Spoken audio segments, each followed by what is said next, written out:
You're listening to the Adventure Sports Podcast. Thanks for adventuring with us as we discover what incredible athletes and outdoor enthusiasts are doing all over the world.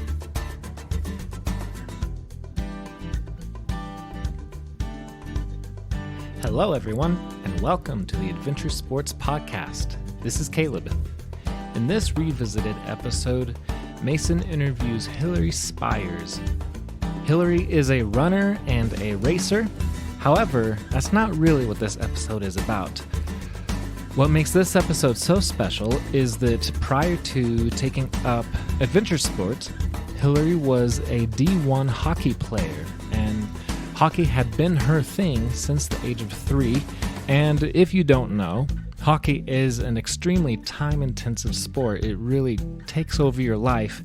And so when Hilary's time in hockey came to an end, she found that there's a void in her life. And so she decided to do something which I haven't heard of a lot of people doing, but I think it's a great example of maybe your time on a project comes to an end, or for whatever reason, something you're really passionate about you can no longer do.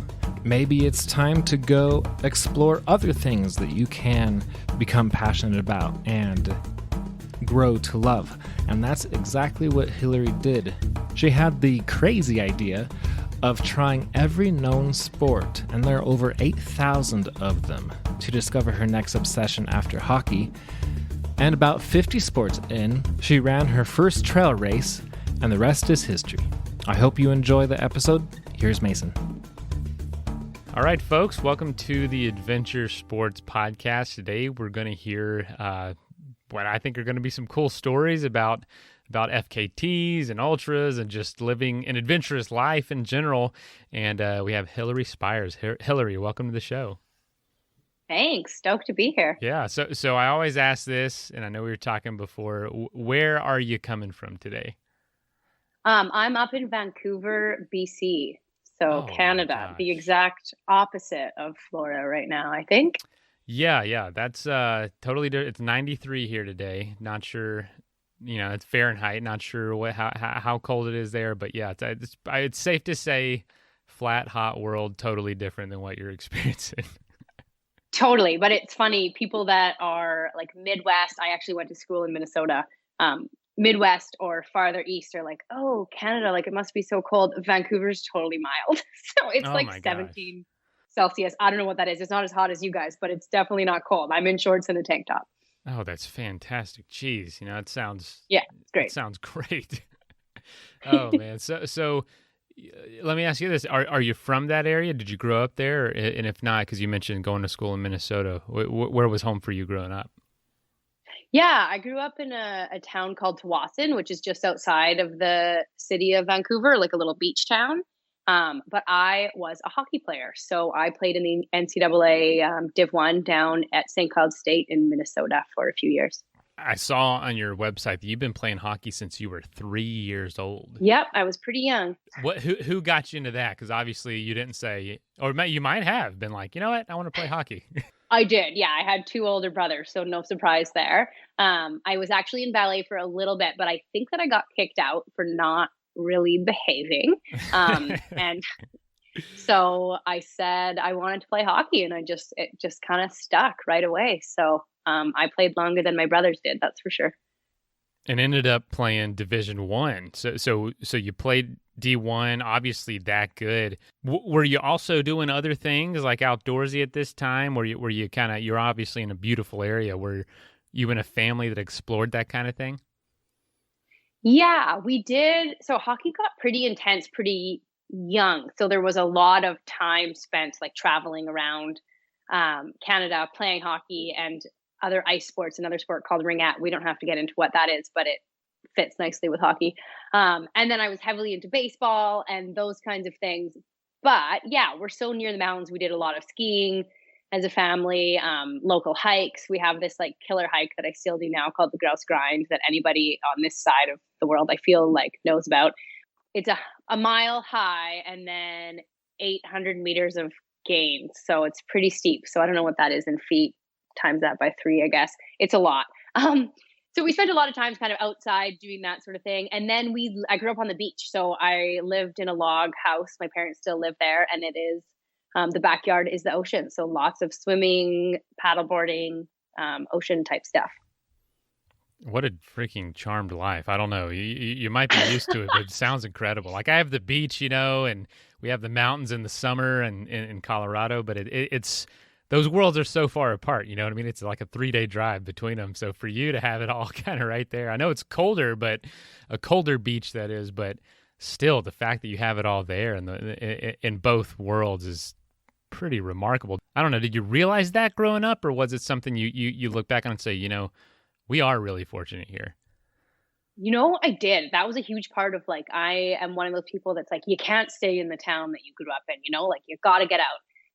So I lived in a few different places, and like I went to school, and like I was saying, we traveled a lot kind of for other sports. And every time that the planes were coming back into Vancouver and you can see the ocean and the mountains, you're like, oh, this is probably the best place that you can live. Like you can surf, golf, and ski in the same day if you wanted to, up on Vancouver Island. So yeah, BC is amazing, and Vancouver, we're just so lucky to have both for sure.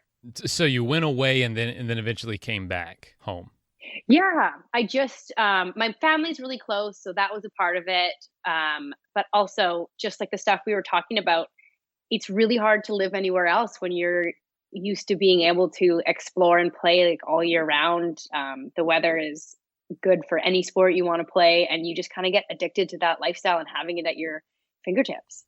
Totally. I mean, honestly, I've been in your area, and a lot of places are beautiful. A lot of places offer a lot, but I don't think there's probably a lot on parallel with where you live, but nothing really surpasses it, in my opinion. You know what I mean? So it's really anywhere you move is just kind of lateral and or a downgrade in a lot of ways.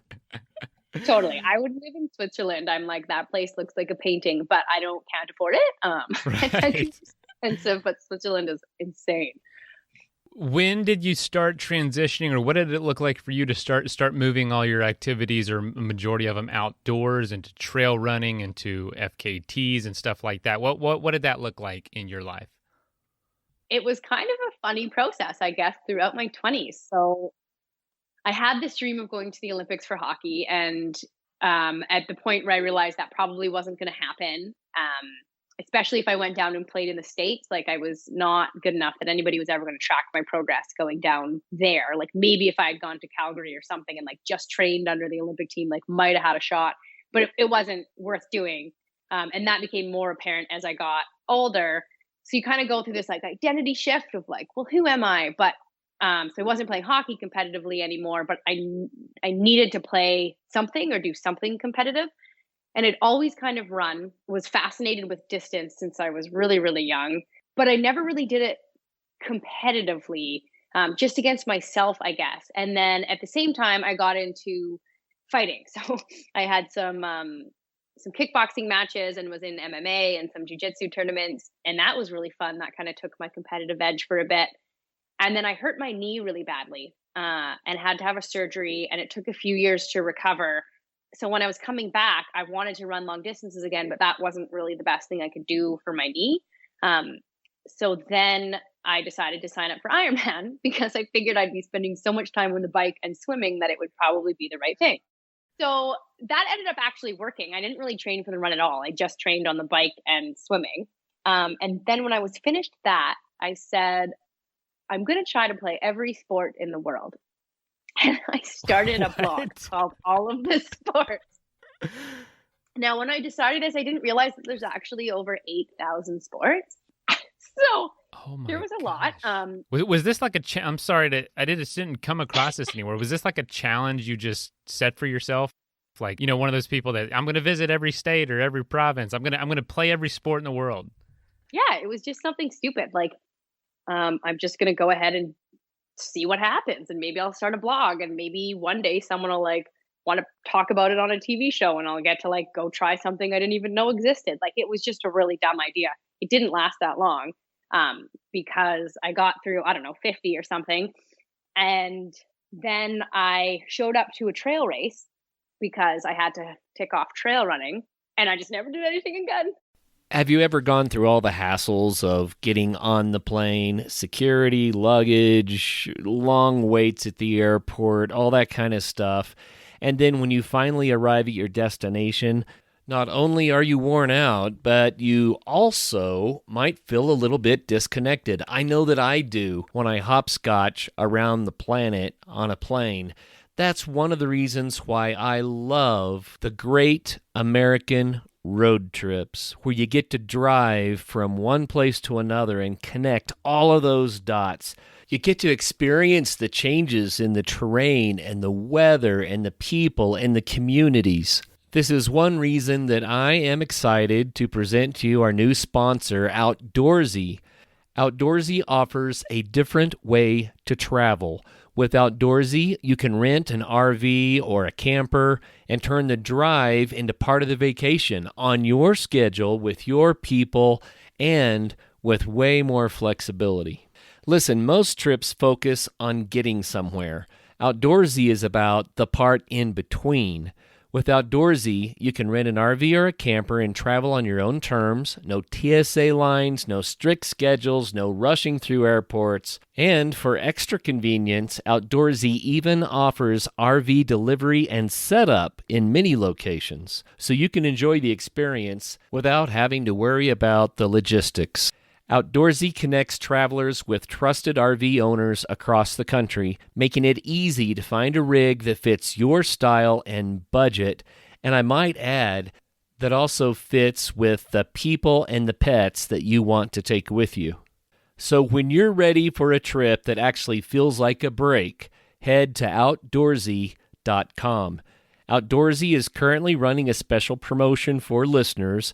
Use the promo code ASP at checkout to take advantage of this limited time offer. That's Outdoorsy.com, promo code ASP. Like you got to the sport you were meant to be in. Exactly. And I just ran to the finish line and was like, okay, tick that one off. But like, it was 13K. And I was like, maybe I'll just do one more. And so I like Googled what trail races were coming up, and there was a 50K coming up 2 weeks after, and I was like, well, I can probably pull that off. Bad idea. Did that 50K, and then I was just like, okay, like I'm a trail runner now. Holy crap. When was this, by the way? Like, when did this happen for you? I would say 5 years ago. No, what I love about that, Hilary, is that, I'm on your website, and I see this picture of you in an MMA octagon with gloves on and your outfit, and you've got this big old like bicycle tattooed on your leg. And it's just such a funny like juxtaposition, because you don't see, you know what I mean? You see people in the sport and they're all about it, and you don't see them with a bike tattoo right on their leg. It's like the clashing of two worlds. And so I was a little confused by that, but this makes so much sense now. What I love about that is something that we talk about so much on this show is the people become known for something they didn't intentionally set out to do. We have so many people that did some incredible adventure because of an injury that forced them to try new things, or something in their life forced them to do this new sport, and they discovered they loved it more than their original passion. And so for you, it sounds like hockey was this big part of your life, and at some point, maybe you hit a ceiling with it or realized you couldn't go to the Olympics, decided to do this crazy thing of trying every sport in the world. You only get so far, but look what it's led to. It's led to all these adventures. It's led to this passion you would have never otherwise discovered. I think that's incredible.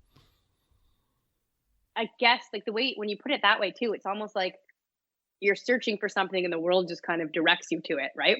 Like, and you just fall upon it.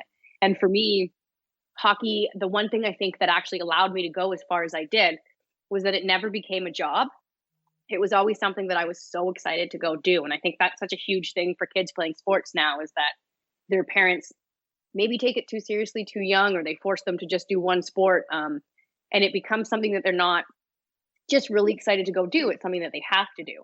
And when hockey was done, I really missed that as well. And I think that's what you get in the forest when you start a race and suddenly you're by yourself for the next 6 hours. If it's spread out, and you're like, you're not looking at your phone, you're just like trudging through the mountains, and here it's probably raining and slippery. And the North Shore or Vancouver area is so technical that you're like, it's such an adventure that you never get to experience in any other part of your life. So that like childhood wonder of hockey came back for me. And I think that's the part that I got addicted to, was like, I'm just in this game trying to get to this next point and like not get eaten by a cougar or a bear. And it's the coolest thing ever. Right. You know, that's so cool, because we always talk about, we mention a lot here, is that what are the chances that you found the thing in your life you were most passionate about at 3 years old? And, you know, the chances are pretty low. The chances are you've only seen a certain little slice of the world, and when you start experiencing the rest, you're going to discover something. And for a lot of people on this show, it's an adventure sport in the outdoors. They discover they love it 10 times much. I don't know how to quantify that, but so much more than what they loved before. And so for you, you know, finding running, finding trail running specifically, I saw on your website you say it's a shortcut to meditation.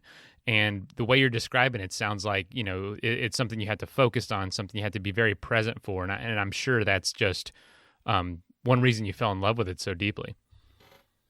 Oh, that's really cool. I've never thought of it that way, but you're totally right. Like the thing about not finding what you're like maybe meant to do at 3 years old, like who gets that lucky?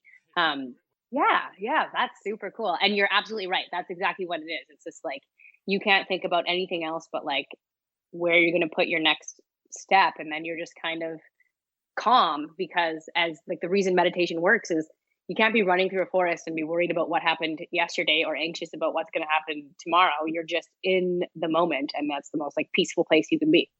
So you fall in love with this, you start running on trails. Did you start doing events, or was it just strictly for your own pleasure and enjoyment and getting out there and having peace? What did it look like for you in the sense of athletic achievement? Yeah. So it's funny, like with trail running specifically, again, it changed how I viewed running, because I'm built like a hockey player or a fighter, which is like 5'7", pretty strong, not usually going to show up to the start line of a 5K or a 10K and look like the elite runners, right?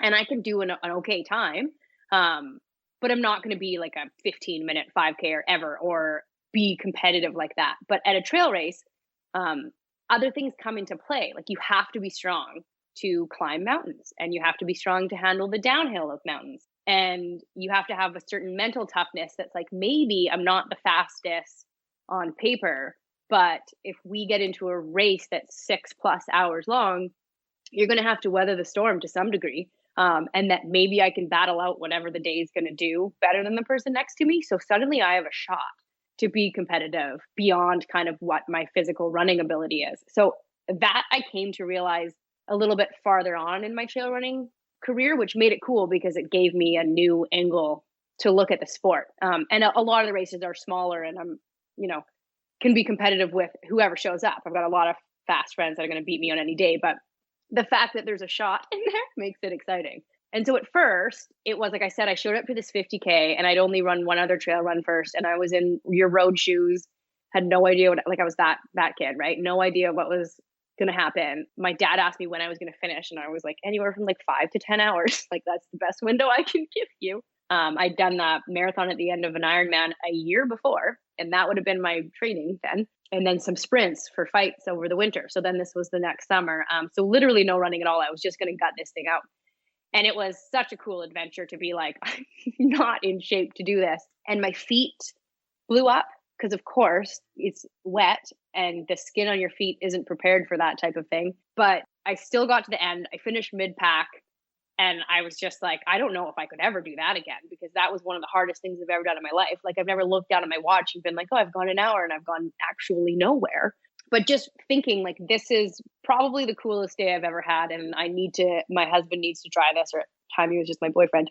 And then it just kind of continued on from there, that I just needed to get that experience more and more and more. And then I got him into some running, and I still wasn't really focusing on running. We were just doing it as something we could do together and going out and doing some random runs.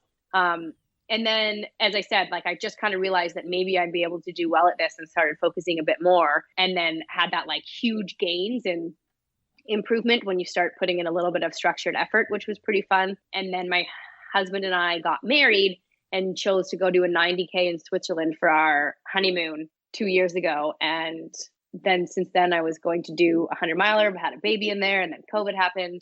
I did 100 miles on road, which was stupid, and just kind of started to do everything I could get my hands on. So would you say that this is still very new to you? You said in the last 5 years, and I'm looking at your athletic bio, and you transitioned from like Ironmans, like you were talking about, to this. Does this still feel new to you? Absolutely, and especially because I haven't focused on anything like I focused on hockey when I was younger, forever, like ever. And I know that there's so much more that I can learn and do. And every time that I kind of think I'm fit, I like learn something else about training, or my coach, Ellie Greenwood, has me do something different, and I see different improvements. And actually through COVID, also I had a baby in there, so I had some time where I couldn't do a lot. That's like 2 full years. Yeah. During COVID, I had the luxury of running with my friend, who is a phenomenal runner. Like, she's unbelievable, and a lot faster than me, but kind enough to wait on some of these FKT attempts. So us running together made me push to a boundary that I didn't know I had before either, because it's like in a 50-mile race, you might get tired and think like, okay, I'm going to slow down for a second and catch my breath. But when you're running with a friend that you really respect, you're like, okay, I don't want to disappoint her. She's out here too for this exact same reason that I am. So you just push through a little more. So I think everything has improved a lot this summer, even without races, just because I've chased my friend around. That's awesome. So you're really falling in love with events. You're doing really well in a lot of these events, which I'm sure is exhilarating for your competitive side, and seeing yourself out there improving. I saw that you won first overall while you were 4 months pregnant of a 13K, which is just mind blowing. That had to be a pretty amazing day. Yeah, that was pretty cool. That was one of Gary Robbins, the Barkley Marathon guy, one of his events. So a super technical, fun race in a lot of snow.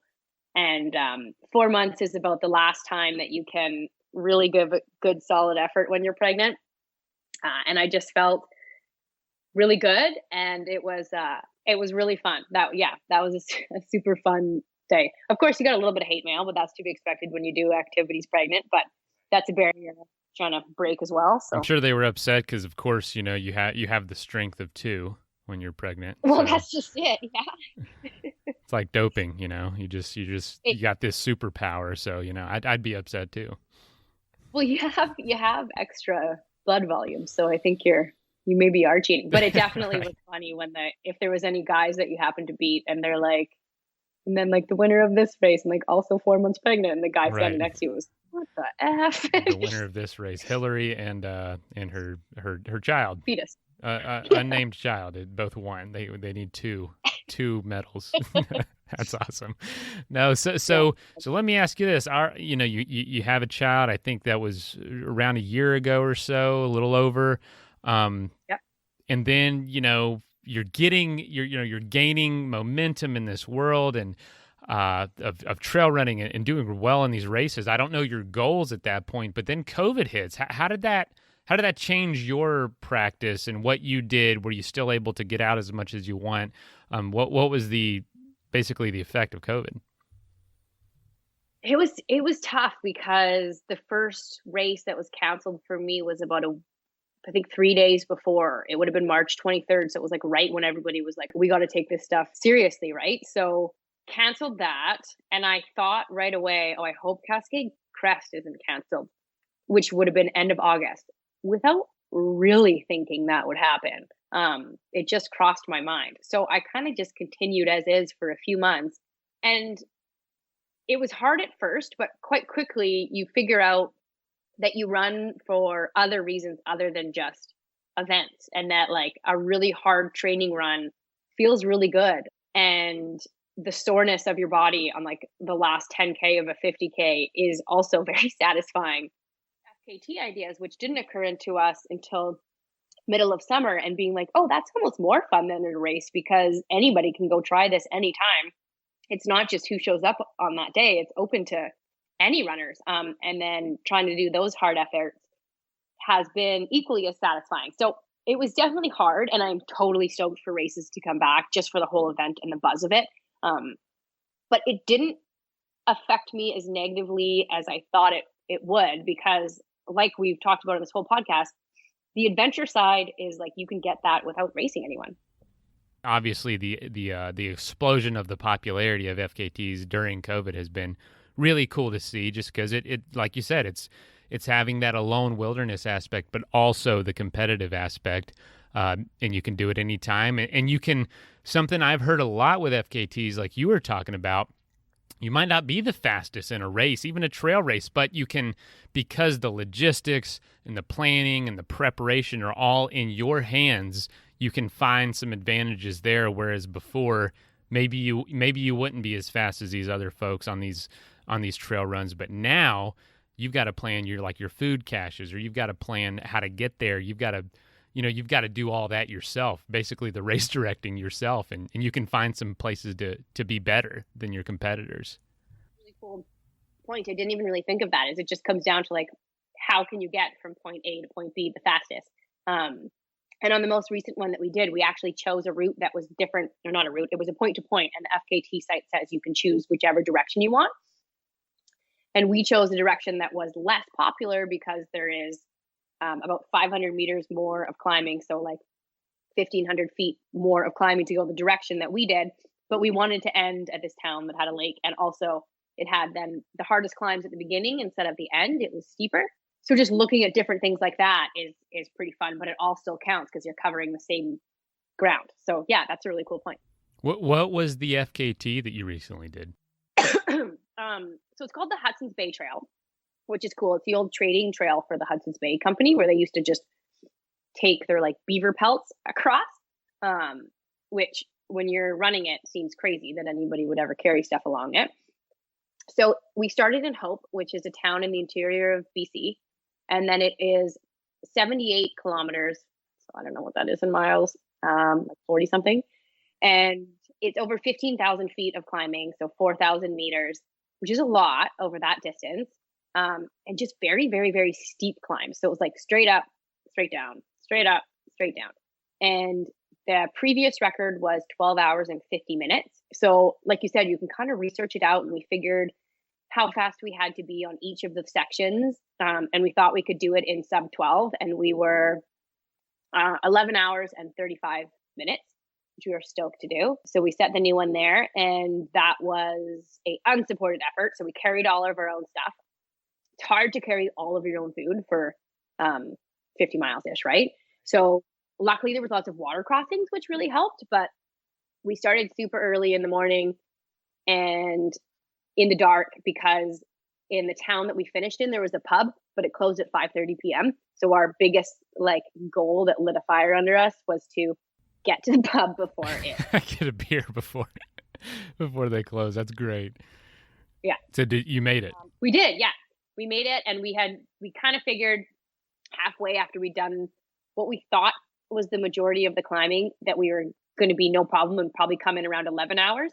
But Strava had lied to us and said that there was 3,500 meters of climbing. And then the last 14K were supposed to be the descent off the mountain. When we got there, I like put my poles away and we were like, woohoo, downhill the rest of the way, like no problem. Surprise, surprise, there's another 500 meters. So again, 1,500 feet that you're not expecting. And I have an old fighting injury, which is one of my ribs pops out very easily if I'm bent over in climbing position without my poles for too long. So as soon as I packed my poles in, my rib pops out because my back was tight by that point. So then I'm like laying on rocks, trying to get like my rib to pop back in. And we're like climbing up this hill that we didn't think was supposed to exist. And at that point, you're just like a little bit crazy because you've been running for 11 hours anyways. And we're like, I don't understand. Like, I thought we were supposed to be done. So with that secret climbing at the end, we were pretty stoked on 11 and a half hours. Considering your rib can pop out, yeah, that's pretty impressive. Jeez, Hilary, hardcore, man. That's so cool. So for you, What would you say, just another pivot in your life, not moving away, but having to postpone races? Does the FKT, does that fulfill that need that you have for competition and for being out there, or was it more of a compromise for the time being? It did more than I thought, to be honest. So I would have originally said, yeah, it was like a bit of a compromise before we did them. But that 80K was just a super fun effort. And it was really challenging. And it had all the things about an adventure race that you love, where you're like in that moment. And this is kind of my favorite part, where you're like, oh man, why did I do this? And it happened quite early in this race for me, actually. Like 16 miles in, I'm like, oh my God, I don't think I can finish this. I can't take another step. I'm going to throw up, but I'm hungry. I'm super confused on what's happening in my life right now. Like, where am I? But I have to keep going, because like we have to get to the end of this. There's no aid station to drop out at. And that's kind of the funnest part, because we don't usually get to that point in our life. Like I always say, it's like, we're so comfortable, right? If you're hungry, you go to the store and you get food. If you're cold, you put on a sweater.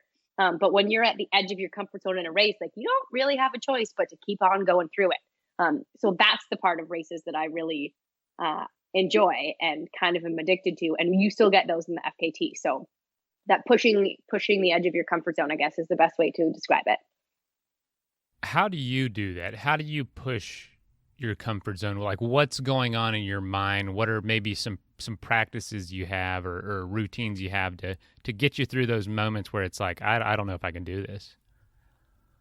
I have quite a few, and they kind of just like rotate around, I guess. So one of them that I like is I always refer to myself in third person. And I have heard that this like changes how your brain responds to what you're doing. Because it's really easy to be like, I suck and I'm tired. But I would have a really hard time being like, Mason, you're super shitty. Like, why are you running so slow? Hurry up. Yeah, because we don't. That wouldn't make me feel good if you told me that. Yeah, like it's hard to speak to somebody else that way, because it goes against your like morals as a human.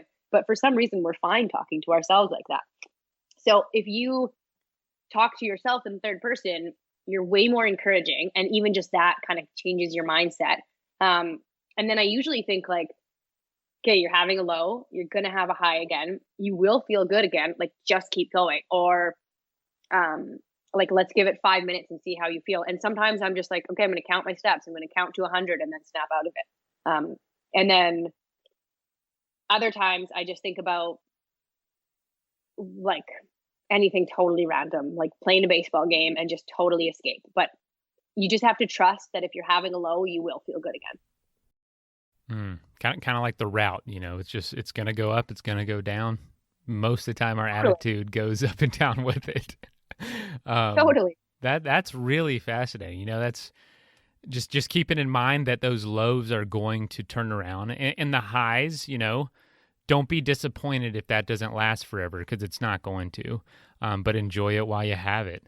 Now, that's a really good little trick. Refer to yourself in the third person, because I remember just yesterday at work, I needed, not really with work, it's more of a personal matter, but I had to kind of just be very real with somebody. And I remember getting off the phone saying, I really took it light on them. And it was because you're talking to somebody else and you're just conscious of their feelings. And, if you were talking to yourself, you have no problem just cussing yourself out. So that's a real, but it's not necessarily helpful. So that's a really good point. No, and your brain doesn't really know the difference of these things. It just like takes to heart what you say. So there's an article, you can Google it. There's a bunch of really high level like NFL and baseball players that all do it too. That is a great little tip. Oh my gosh, you learn so much from you. You're racing. You've done so many different things, lots of different experiences, and you coach now. It's everything from like training to, like race coaching, personal training, and all that. What was that like? When did you launch that, and when did you feel maybe comfortable enough in your own accomplishments to say, I can start teaching people? Yeah, I guess I started personal training, and for me, I've been a total geek, I guess, on this kind of stuff since I was a really young kid. And so I just sort of assumed that everybody else spent their time listening to podcasts and reading books on peak performance and like all these things that you need to be an elite athlete. Like I have like journals where I've drawn out like peak performance pyramids when I was like 10, like a total loser. Like, and then filling it out, like for hockey, it was like, you know, your cardio base and then your agility and then your hands and then your like ability to read the play and all these little, and like nutrition and then sleep, and started journaling. Like if I have this for breakfast and get that this much sleep, that I will score this many goals, and like finding correlations and all these weird things. And then as I got a little bit older, I had friends that would like notice I was doing this. So they started asking questions. And then when I got into the fighting gym, people there would be like, how do I focus in for a fight and like get rid of my nerves, and got into like the mental aspect. And then we would get into like, well, I keep getting tired in fights. Like, how do I train the cardio side and not just like my combinations? So then started working with some of those guys outside of the gym. And then other people, like just seeing stuff on Instagram and them being like, well, hey, I'm not an elite runner, but I want to run through the mountains too. And I think just relating to people as being like just a regular person and not a super elite athlete, and them asking questions and then being able to give them tangible advice that like anybody can do. And then I just realized that it was like really rewarding when a friend was like, oh man, I just ran a 50K. And I didn't think I could do it. Like, thanks so much. And I was like, oh, this is kind of cool. Like I could probably make this, like, it sounds so cheesy, but like passion into a job. So it really did grow really naturally. How do you feel it has gone for you in the sense of turning something you love into more of a career, more of something you do for a job? I know everyone's reaction to it can be totally different. I know mine was unique, but I'm always interested in that, folks that take something they love and try to turn it into a career.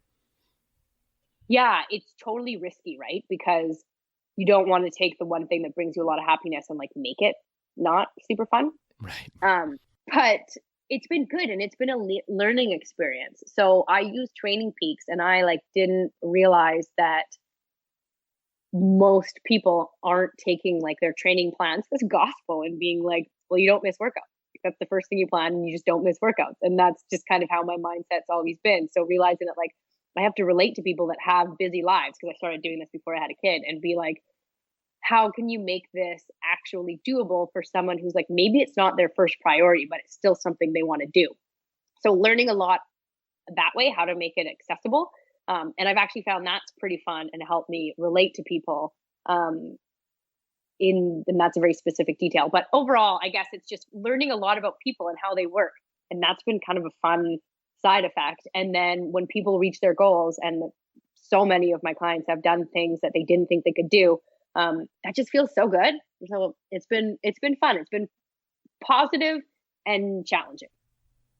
So what would you say is one common thing with the majority of people that prevents them from achieving their maybe athletic or adventure goals? That's tough. I think it's consistency, and I think it's people doing good for a week and then getting stuck and being like, well, I'm too busy. And if you talk to anybody that is achieving their goals, they're not too busy. And those people often have careers that are like very challenging. I just actually interviewed a girl named Anne-Marie Madden, who is unbelievably fast. And she works at a hospital, crazy hours, overnight shifts. And her and I had the same kind of view where it's like, you just look at your week ahead. And if I have to work 12 hours, but I work 10 kilometers away, well, then I just run to work, and then I run home, and then I've done my 20K. So and another girl who's like, well, I work really long hours during the day. I don't have 2 hours at night to run 10 miles, but I can run 3 in the morning and 3 at lunchtime, and another 4 when I get home. So people that want to succeed find a way to make it work. The biggest hurdle is having these big goals and being like, I just can't make time, but you can. And sometimes that just takes work too. And that just takes practice. So it's, instead of being like, oh, well, this client isn't making the time, this isn't going to work, helping them out and being like, okay, well, let's look at your schedule. And like, what if it was the first thing that you planned, and then you planned like when you were going to do your grocery shopping and when you were going to do the other things you have to do around your workout. and made that kind of your first priority, or didn't watch any TV this week, like do things shift for you, even if it's like 5 minutes at a time. Or like my husband and I do, and I have clients that have kids, it's like, I don't have time to go run 25K on a Sunday when we have all the kids at home. I have my son, and then I have 2 stepdaughters, but like the kids need to play. So if they all ride their bikes to the park and it's 5 kilometers away, and I run there, and then we run around the park together, and then on the way home, I'm going to do my like intervals and run. And then now I've knocked off a bunch of time just out of family time, and we've made it like an event. So I think you can work it into your life. And sorry, that was a super long tangent on that very simple question. No, yeah, you're talking to a tangent person right here. So you good. You're not going to wear out my welcome with that. That's totally fine. No, that was just an incredibly potent answer, in the sense of just how many just little nuggets of like knowledge and wisdom you shared. That's you're talking to somebody who has huge goals, but not so type B that it's not even funny. Like it's what are your goals? I want to do these adventures, or I'll set a high goal, and then my just not someone that sticks to something for a long period of time. That's very much like blows in the wind a lot, like my motivations, and very, very much, procrastinator and stuff like that. So it's so fascinating to me to talk to folks like you who are, who have a passion for, like you said, those peak performance pyramids, and just, it's something I would never think of as a person. So I'm always interested, like, how do these people achieve those goals, and what do they teach folks like me to accomplish goals, who have their hands on a lot of things and want to achieve a lot of things, athletically and adventure wise, but don't structure their life so well. My wife is a lot like you. It's she achieves the things she wants to because she organizes her life in a way to do so. Whereas I'm like, let's see what today brings. You know what I'm saying? Yeah, it's just so cool to live the way that you do too. And people like me, and probably your wife, always have some level of jealousy to people who can just like, I don't know, see the creative side of things properly, instead of, you got to kind of let go a bit. And sometimes that's hard for us to do. Having a kid helps with that, because now I don't have the choice to make those choices. That things are going to just kind of happen outside of your compartments, I'm sure. Exactly. So what have you learned having a child with adventure and with running and racing, and also just managing life itself? How has that changed you, and what have you learned? Oh man. I've learned a lot. I've learned I only have so many shits to give, right? And right. Especially as a woman and a female athlete, like maybe I had 2 or 3 that were caught up in like 5 pounds or something. I don't have space for that anymore. It doesn't matter. Like my kid's not going to love me more or less depending on what my body looks like.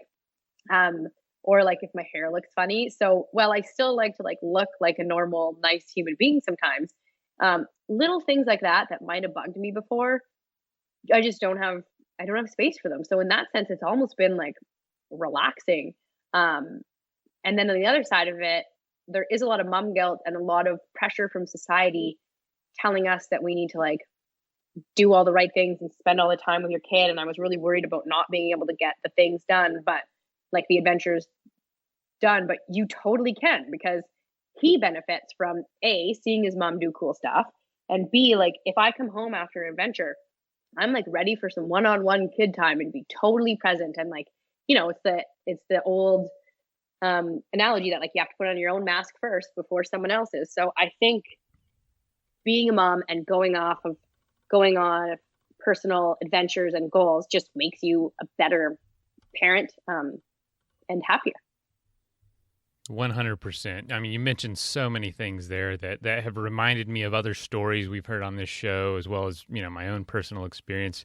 I don't know if you've ever heard of the climber Tommy Caldwell. Did one of the most unbelievable challenges in climbing, which was the Dawn Wall in Yosemite. And I remember we had him on the show a few years ago, and he said that having children is what pushed him over the edge with when it came to inspiration to actually accomplish that, because it was like, I saw this child and said to myself, I have to do this so that they know that I can do this, and I just want them to see me doing something amazing and be proud of me. And it was like, holy cow, that's unbelievable, because I'm sure you experience this. There's just not a level of inspiration you can take until you have a child. You just don't understand. And then you have one, it's like, oh my gosh, I want them to see me as an example of not giving up my life once they're here, but really even going after things I wouldn't have gone for before, just so they can be inspired by it. Totally. That's cool to hear it from a dad's perspective too, because oftentimes you just focus on like society talks about what the mom should be doing, but it's cool to see a dad take on that same kind of excitement to want to show them stuff. Absolutely. What do you see in your future? What do you see happening moving forward? Do you see any just major pivots? Are you going to continue pursuing this trail running and FKT world? You know, that's funny. I'm a dreamer and I get bored. And I want to try new things. So I'm like, I got to try to go to the Masters CrossFit Games, duh. But like, I don't do things. So I have a lot of weird things I want to do. I love running. I haven't found anything that gives me that same sense of adventure. And I love when I speak to people on my podcast that are 60 or 70 years old running 100-milers. Like, I definitely want to be doing that. But I am religiously working on my golf game because I need to have an old person sport. And every time I go by a tennis court, my heart breaks because I'm not playing tennis. I don't play tennis. I never did. This is just oh my gosh. I'm so obsessed with sports. So I guess it hugely depends on what my son wants to play, and I want to play stuff with him, and I want to play pickleball. So I guess to answer your question, I just want to keep loving sports. I think they're such a huge part of life in general, and I'm going golfing with my parents after this, and I just I hope that I can continue to play all of them, and I was also hanging out with my grandma. She's 103 because she was active. So I think being active and playing sports is my long-term goal, and which sport that is, I don't know. It runs the gamut. I mean, there's only 8,000 to choose from, and I'm sure more are being invented every day. You still got a lot to try, so keep trying. Where can people find out more about you? Instagram probably is the best place. So my Instagram is HillSport55, 1L, so HIL Sport 55. And if you are into running, I have a podcast as well called the Trail Running Women Podcast, and we just interview women that run, to put it in the simplest terms. There you go. That's hey, we interview adventurers. That's pretty much all it is. So no, that's awesome. And so we will definitely push folks to that, push folks to your training and conditioning website, Rugged Conditioning, your Instagram. But Hilary, honestly, that last answer, your story just keeps getting better and better. You're going to go play some golf with your family and hang out with your 103-year-old grandmother. I mean, I feel like we could keep talking, but I got to run, and keep being an inspiration, keep trying new things. And I learned a lot in this conversation, so I'm excited to release this episode and see who you continue to inspire. Sweet. Well, thank you so much. This has been so much fun, and I'm looking forward to it coming out. And we occasionally sprinkle the male guest on our show, so we should have you on mine as well. Hey, I don't know if I could teach you anything. I could teach you a little bit about living like a type B person. It's served me well at times. Other times not so much. So I'd love to. Awesome. Well, thanks so much, and have a great rest of your day. Yeah, you as well, and talk soon. Okay. All right, bye. Bye. First of all, thank you so much for listening. It means the world to us that you choose to listen to this show. If you'd like to help us further, you can leave a review on iTunes, share us with your friends, your family. It goes a long way to grow in the show. You can also support us financially through patreon.com/adventuresportspodcast. Link is in the show notes. And also, if you have an idea of who could be a good guest for the show, we're always looking for people to tell their story about the outdoors or adventure. So if you know someone, please reach out. Email us at info@adventuresportspodcast.com. And until then, get out there and have some fun.